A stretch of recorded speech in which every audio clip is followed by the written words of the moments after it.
Makakuha na kami ng gamit.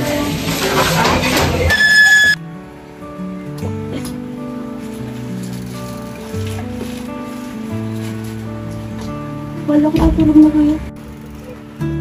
Yun, busy. Hirap po po ay estudyante, siksikan. Ito po yung mga gamit ni Tinay at hindi pa ito lahat. Dami. Saan si Tinay? Ay, nako, nabot pa kami ng ulan. Paano kaya ito? Ang swerte naman, nag-i-impake, bigla pang lumok ng ulan. Bukas mo yung kuya? Ha? Bukas. Sarado, ay ka lang.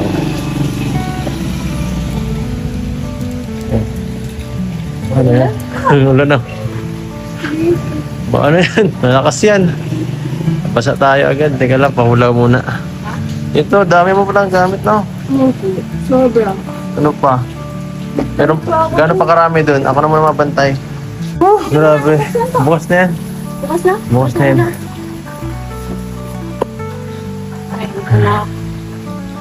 Ayoko na. Malikod pa na lang ilagay. Sabihin.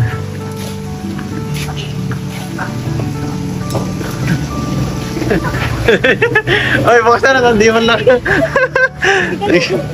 Teka lang. Pati yung sabon mo, Tini, nakalimutan mo. Oo, uwi. Pati yung cellphone mo. Salamat. Basang-basa.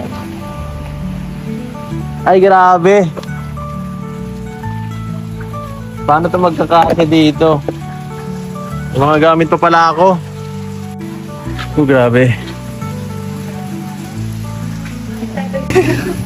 Okay na lahat na yan? Ayos, basang-basa na kami. Magpasalamat ka sa mga kaibigan mo. Hindi magpikita. Paalam na. Bye-bye. Kaya na, bye-bye. Ma-abroad yan na. Bye-bye din. Basa. Sige. Yan, lakas. Lakas ng ulan, oh. Woo!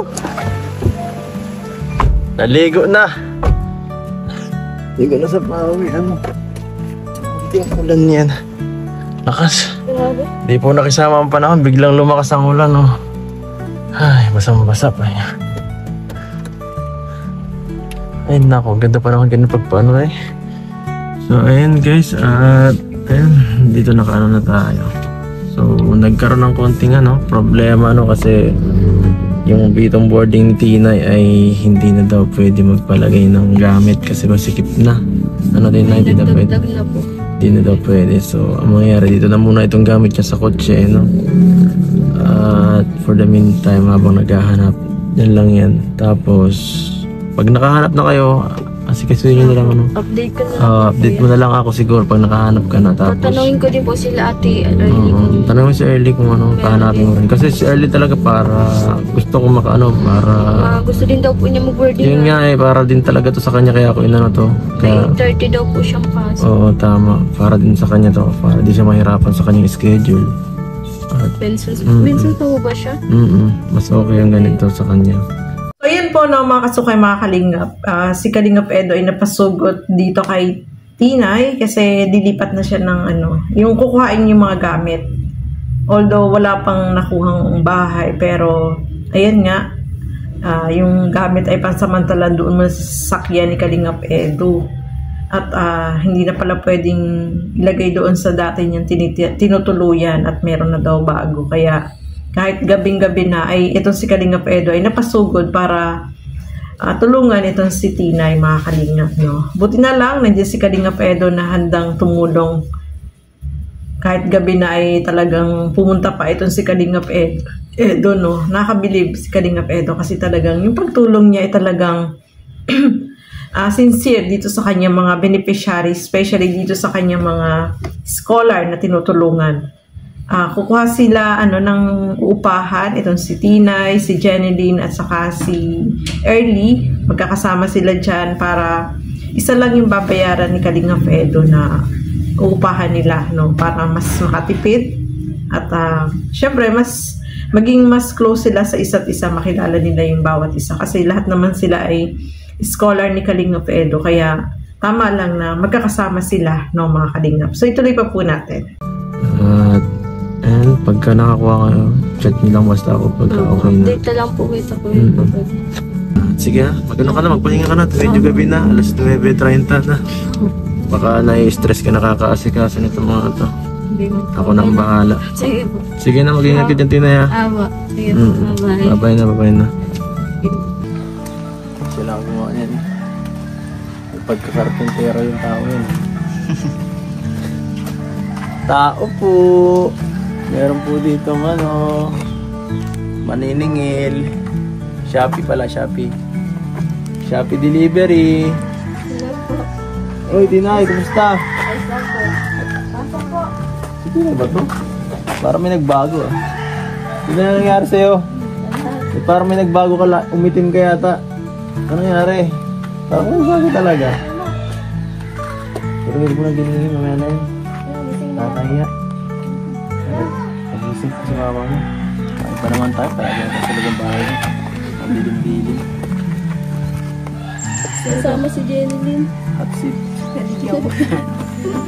Oo. Tama rin yan para at least mo makita ko saan. Naisip. Papunta rin talaga ako para Tinay nito. Mga kasukay, mga kalingap, itong si Jenilyn, si Tinay, at saka si RD. Gusto ni Kalingap Edo is magkakasama sila sa isang boarding house para isa lang yung kanyang babayaran na upa, no? So, mas maganda yon kasi para mas nakikilala nila yung isa't isa kasi puro naman sila mga beneficiary ni Kalingap Edo, scholar, at okay naman sa kanila, no? At syempre, ito si Kalingap Edo, gusto niya yung mga beneficiary niya ay lalong mas magkakakilala, magbanding, magkakasama-sama para isa lang yung pupuntahan. At may nakita silang bahay na medyo malapit lang doon kay Kalingap Edo, no? Malapit lang daw. So, mas maganda yun kasi si Kalingap Edo ay mabisi-bisita sila palagi doon, no? Kasi malapit lang, daanan lang, malapit lang doon sa Kalingap Edo, mga kalingap. Kaya mas maganda yung malapit lang din para pag may mga problema, is agad mapupuntahan ni Kalingap Edo. So, nakakatuwa ito si Jenny kasi masyadong tahimik, parang si Beyonce, no? Tahimik lang din. At si Tinay naman, siya yung pinakamadaldal. Si Early, parang si Early yung parang ate nila, no, mga kalingap. So, hopefully, magkasama-sama sila sa isang apartment, magkabanding-banding, at syempre, maging mas close sila sa isa't isa, no, mga kalingap. So, ayan, napakabait ni Kalingap Edo kasi talagang yung mga scholar niya ay talagang inaasikaso niya po, no, mga kalingap.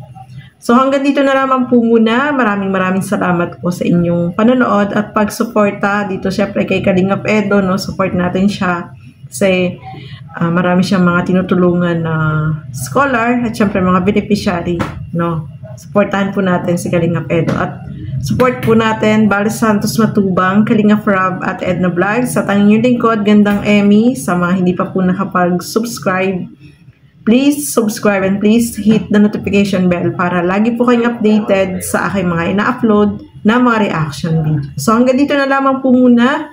Keep safe everyone. Thank you for watching. Mabuhay po tayo lahat.